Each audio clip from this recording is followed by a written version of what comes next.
tutorial I'm going to show you a method of joining two crochet squares together using slip stitches in the back loops only, and this method of joining gives a very flat join when the two squares are joined together, and it's particularly good for things like tapestry crochet squares where you've got a pattern continuing across the join of two squares, as it means that there's then no interruption in the pattern.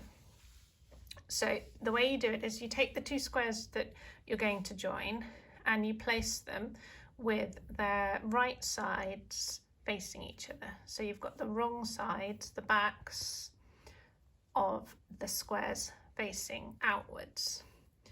Then, starting from one corner, you take the yarn you're going to use for joining. In this case, I'm going to use a green yarn just so it shows up so you can see clearly the stitches, the joining stitches compared to the stitches of the square. Make a slip knot in it, take your hook, pass it through the two corner spaces and pull it through to join those two end corner spaces together. Then we're going to work all the way along this edge here to join these two edges of the squares together. And this is going to be done using slip stitches, and they're going to be made in the back loops of each stitch. So because the two squares have got their wrong side or their back sides facing outwards, this means that the back loops are on the outside of each of the two squares. So you put your hook through the back loop of the first stitch, which if you turn to check you're putting it through the right bit, if you turn it to look at the top of the stitch, you can see you get these little V's along the top of the stitch, and it's the part of it which is closest to the outside.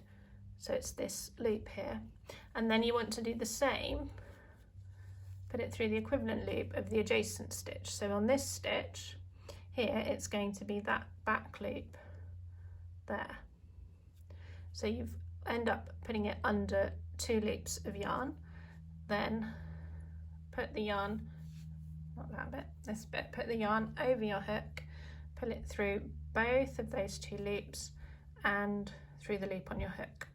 And if you're a tight crocheter, you just need to be careful that you don't make your slip stitches too tight, as it can end up pulling them together. So if you find that happening, then you might want to go up a hook size, but if you find that it's fine, then you can stick with the same hook size that you've been using to make your squares. Then you simply put your hook through the back loops of the next two stitches so that it's the two outer loops, this loop from the front granny square and that loop from the back granny square, and again pull it through, and you keep working all the way along the edge of the square like this. I'm going to work all the way along and then open it out so you can see what it looks like on both sides, on the wrong side and on the right side of the work. Because what you'll see is that obviously this is quite visible, your joining slip stitches are quite visible on the back of your work, but they will be hardly visible on the front side of your work, and you'll have a nice flat join. So nearly there now. So when you get to the corner chain spaces of your squares, you just put your hook through the whole chain space, and in this case the stitches won't be invisible, they'll be visible on both sides of your work. So I'm going to snip that off and fasten it. like that.